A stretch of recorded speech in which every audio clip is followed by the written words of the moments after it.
Muallif Nurhayot. Nafs bu o'lmaydigan ilondir. Najmiddin Kubro.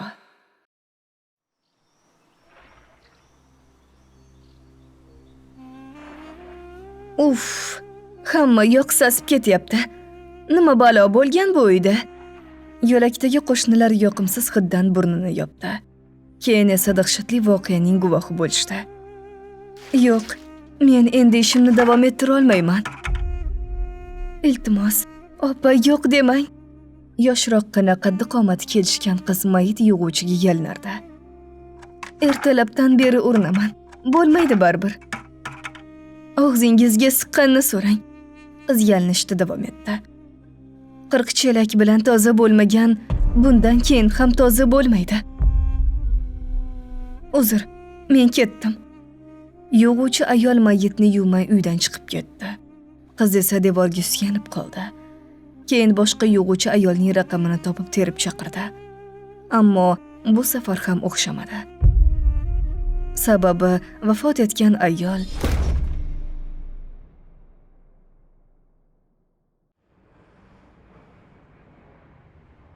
2 yil oldin.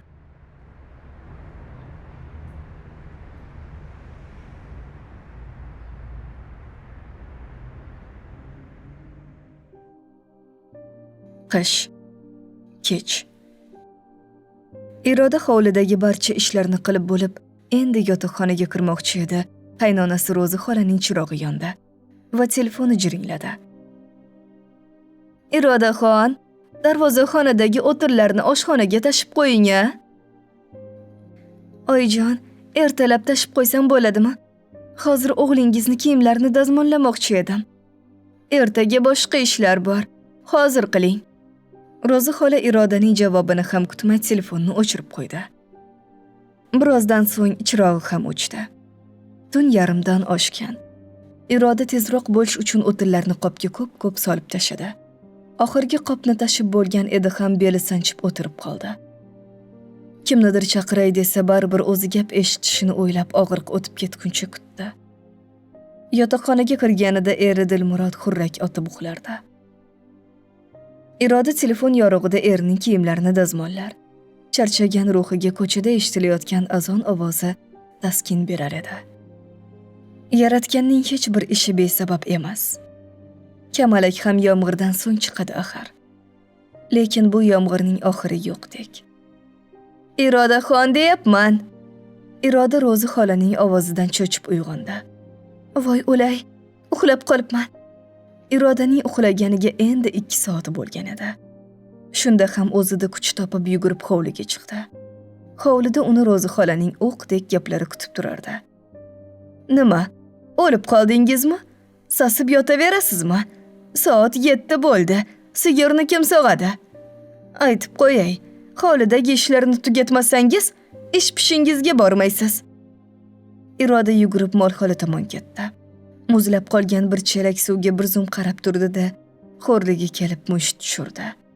U na og'riqni, na sovuqni sezmadi. Faqat ko'ksidagi alanga sabab nafas olishga qiynalardi. Iroda tabiatan ko'ngli ochiq, bir gapirib 10 kuladigan shaddod qiz edi. Yoshligida otasi yoshi katta ayolga ilakishib ularni tashlab ketgan. Uyda onasi va singlisi bilan qishloqda yashardi. Onasi yolg'izligining alamini bolalardan olar. Ayniqsa, otasining xiyonatida ularni ayblardi. Onasi odamlarga foizga pul berib, yaxshigina pul topardi. Ammo farzandlari biror narsa so'rashsa, senlarni otang yo'q. Boshqalarga havas qilishga haqqing ham yo'q. Dugonangning otasi fermer, olib beradi-da. Senlarning otang kim? Farzandlardan kechib ketgan bir yer yutkur kabi dashnomlarni yog'dirardi. Asli onaning gaplar haqiqat bo'lsa-da, qaysi farzand bu taqdirni tan olgisi kelardi deysiz? Iroda onasining aytganlariga chidar. Ammo ko'chadagilardan buni eshitishni xohlamagani uchun ham hech kim bilan janjallashmaslikka harakat qilardi. Uni yoqtirmaydiganlar bor davralariga qo'shilishdan o'zini olib qochar. Buni hech kim sezdirmasdi. Yillarga ulanib Irodaning harakatlari natija bera boshladi. Maktabni a'lo baholarga tamomlab, institutga o'qishga kirdi. O'qish davomida kutubxonaga ishga joylashdi. Siroj bilan ham ayni kutubxonada tanishgan edi. Shahar kutubxonasida odam ko'p bo'lishiga qaramay, sokin bo'lardi. Bir kuni bu sokinlikni notanish yigitning oldida o'tirgan qizga ovoz chiqarib aytgan she'ri buzdi.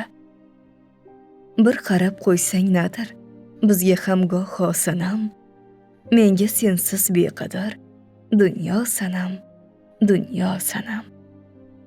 Iroda nazoratda turgan edi. Yigitga qarab boshini qimirlatib qo'ydi. Yigit bunga parvo ham qilmay davom etdi.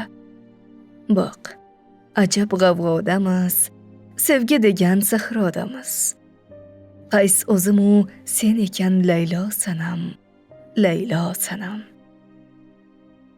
Bu safar Iroda stolni ruchkasi bilan 3 marta urib qo'ydi. Yigitning yonidagi qiz turib ketdi. Yigit uning orqasidan bormadi.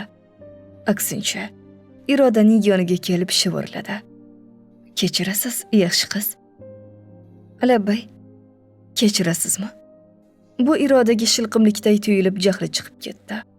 Ammo ishda ekanligi uchun munosib javob qaytarmadi. Jiddiy ohangda gapirib toshingni teri demoqchi bo'ldi. Sizga biror yordamim kerakmi, yaxshi yigit? Kerak. Qanday ekan? Raqamingizni bering.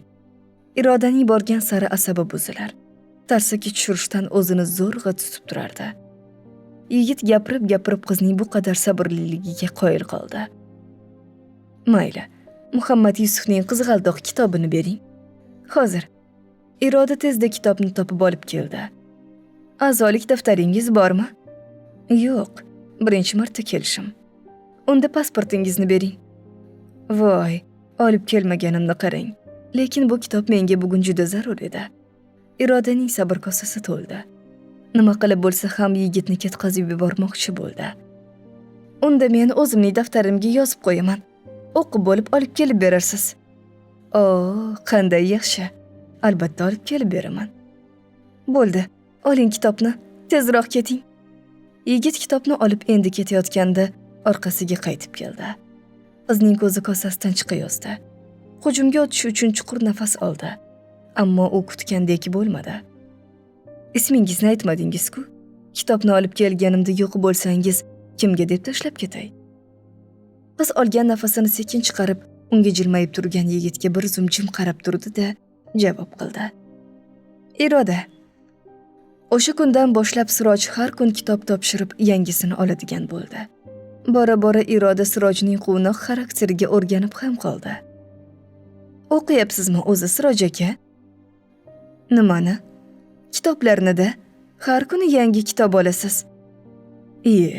Sen kitoblarni o'qishga oladi deb o'ylaganmiding? Ha, nima qilasiz unda? Xonamizda yostiq tiqchil. Yostiq qilib yotaman. Siroj jaydari yigit edi. Ichida gap saqlamasdi. Uncha-bunchaga jahli ham chiqmas, ammo asabiylashsa o'zini boshqara olmaydiganlar xilidan edi. Buni Iroda anchadan keyin bildi. O'sha kuni Iroda ishdan erta chiqdi. Kutubxonadan chiqa turib Sirojni ko'rib qoldi. U eski tuski, qirchir usti boshli, yuzi kiyimidan dag'im cholga nimalarnidir jahr bilan gapirardi. Oxiri cho'ntagidan pul chiqarib qariyaga berdi. So'ng yuzini changallab, yo'l chekkasini to'sib turgan beton to'siqni tepdi. Iroda unga qarab qadamini tezlatdi. Yaqin qolganda haligi cholga urildi. Cholning qo'lidagi sumkasi tushib, ichidan bo'sh baklashkalari tushib ketdi. Qiz tezda tushib ketgan 2 baklashkalarni olib cholning sumkasiga soldi va uzatdi. Kechirasiz, amaki. Iroda cholning ko'zlariga qarab qotib qoldi. Ko'zlariga qarab Sirojni ko'rgandek bo'ldi. Chol sumkani olib indamay ketaverdi. Uzoqdan yugurib kelgan Siroj Irodaning qo'lidan ushladi. Iroda buni anglamadi ham. Yaxshimisan? Senga hech narsa qilmadimi? Qiz qariyaning orqasidan qarab qotib turaverdi. Siroj aka, bu kim? Men qayerdan bilaman? Tilanchidir-da. Yur, ketamiz. Qiz javobdan qoniqmadi. Joyidan jilmay unga qarab turaverdi. Siroj Irodaning farosatli qiz ekanligini, uni aldash osonmasligini bilar edi. Unga hammasini aytish kerakligini tushundi. Ammo u hozir bunga tayyor emasdi. Yigit indamay ketishni ma'qul ko'rdi. 5-6 qadam yurib orqasiga o'girildi. Shunchalik bilishni istasang aytaman. Balki bundan keyin meni ko'rishni istamassan ham. Men buni to'g'ri tushunaman. Bu odam Siroj ancha yillardan buyon tiliga olishni xohlamagan so'zni aytdi. Mening otam. O'sha kundan buyon 1 oy o'tdi. Siroj kutubxonaga kelmay qo'ydi. Iroda u haqida juda ko'p o'yladi. Oxiri uni izlab o'qishga borishga qaror qildi. Nega keldingiz? Sizga kitob olib keldim. Kitob o'qimay qo'ydim. Iroda Sirojni bunday kayfiyatda birinchi bor ko'rishi edi. Uning ich-ichidan ezilayotganini ko'rib rahmi keldi. To'xtasangizchi, balki gaplashib olarmiz. Nima haqida gaplashmoqchisiz? Farqi yo'q.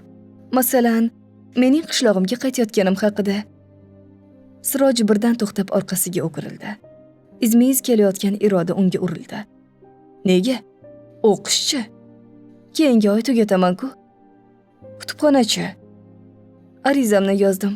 O'rnimga dugonam Feruzani taklif qildim. Qishloqqa qaytsam, men-chi? Sirojning tuyqisi berilgan savolidan oraga jimlik cho'kdi. Tushunarli. Demak, ketasiz. Mayli, yaxshi boring. O'zingizga munosib hayotda baxtli yashang. Salomat bo'ling. Siroj gapini tugatib, endi ketmoqchi edi, Iroda ushlab qoldi. Siroj bir Irodaning qo'liga, bir yuziga savolchan qaradi. Qoling demaysizmi? Ikki qalb bir-birini tushunib yuziga qizillik yugurdi. Sizga bir savol bersam xafa bo'lmaysizmi? Qanaqa savol? Xafa bo'lmayman desangiz so'rayman. Xo'p, xafa bo'lmayman. Haligi odam otangiz siz bilan yashashmaydimi? Sirojning peshonasi chimirildi. Xafa bo'lmayman dedingiz-ku? Qiz erkalandi. U odam mast holatda onamni o'ldirgan. Men bunga guvoh bo'lganman. Keyin o'zi qamoqxonaga, men bolalar uyiga ketdim. 20 yil berishganda. Yaqinda chiqib meni izlab kelibdi. Lekin men kechirmadim. Kechira olmayman. Ikkisi ham ancha vaqt jim qolishdi. Otalar. Mening otam esa bizni tashlab ketgan. Siroj kutilmagan gapdan Irodaga qaradi. Uning ko'zlarida yosh aylanardi. Kel, shu otalar haqida gaplashmaylik. Undan ko'ra qachon qishloqdan qaytishingni ayt. Iroda ko'zlarini ishqalab tomchilashga ulgurmagan yoshlarni artdi va Sirojga qarab jilmaydi. Qachon olib ketishga borsangiz, shunda qaytaman-da. Sen bilan birga borsamchi? Iroda qah-qah otib kulib yubordi. Jiddiy aytyapman, Iroda. Yo'q, Siroj aka. Avval borib onamga hammasini tushuntiray. Darrov ko'nadigan ayol emaslar onam. Vaqt kerak. Qachon borishingizni telefonda aytaman. Faqat tezroq. Ketmasingdan sog'inishni boshlayapman. Iroda kuladi. Kulma. Sen yo'q shaharda qanday tong ottiraman? Bunisi endi g'ulu bo'ldi. Iroda yana kuladi. Nima u g'uluying? Siroj ham peshonasini tirishtirib qo'shilib kuladi. Aytmayman. Aytmayman. Iroda kula-kula qochib ketadi. Siroj ortidan borib mahkam ushlab oladi. Aytasan, bo'lmasa qo'yib yubormayman. Iroda uyaladi va kulishdan to'xtaydi. Sekin Sirojning qo'llarini itaradi. Bo'ldi, aytaman. G'ulu bu mubolag'a. Ya'ni haddan ortiq bo'rttirish degani. G'alati eshitilar ekanda. Siroj ham qilgan ishidan biroz xijolat bo'ldi. Yur, muzqaymoq olib beraman. Tabiat uyg'ongan. 2 yosh bahorning go'zal sershovqin kechasini buzib qo'ymaslik uchun atay jim kechayotgandek edi go'yo. Aytdingmi, Iroda? Yo'q, hali mavridi bo'lmayapti. Kelganimdan buyon onam bilan bafurja gaplashishga fursat bo'lmadi. Xavotirga tushyapman negadir. Hammasi yaxshi bo'ladi. Sevgimiz uchun kurashamiz. Sevgi so'zini eshitgan Sirojning ko'ngli allaqanday yorishib ketdi. Nima uchun kurashamiz deysan? Sirojning qitmirona savolni anglagan Irodaning yuzi qizardi. atay indamay turaverdi. Gapirsang-chi, savol berdim axir. Endi gap boshlamoqchi edi hamki, onasi xonaga kirib keldi. Xo'p, yana gaplasharmiz. Hozir ishlarim bor edi. Xayr. Iro, aloqa uzildi. Qizining shoshib qolganini ko'rgan ona o'g'il bola bilan gaplashayotganini sezdi. Boyroq oiladanmi ish qilib? Onasining kutilmagan savolidan Iroda nima deyishini bilmadi. Onasi davom etdi. Topsang, boy oilaning o'g'lini top. Qalang'i qasangg'ilari bo'lmaydi. Rozi bo'lmayman. Otangsiz bir o'zim qiynalib katta qildim. Bu yog'iga boy kuyovning bog'ida yayrab yashamoqchiman. Onasining gapidan ko'zlarida yosh aylandi. U nima bo'lsa ham yig'lab yubormaslikka harakat qilardi. Shu topda darvoza taqillab uni bu vaziyatdan qutqarib qoldi. Yugurib xonadan chiqib ketdi. Kelgan singlisi Zilola edi. Zilola onasining oldiga kirdi. Ona, opamga nima bo'ldi? Nima bo'pti? Rangi bir ahvol dala tomonga yugurib ketdi. Onasi javob bermay, labini juftlab peshonasini tirishtirib, nimalarnidir o'yladi. Ona, nima gap? Birorta tagi pastni topganmi deyman. Boyroq top deganim yoqmadi. Voy bu, shungamidi? Nimadir bo'libdimi debman. Juda ko'ngli nozikda shu opamni. Senga ham shu gap.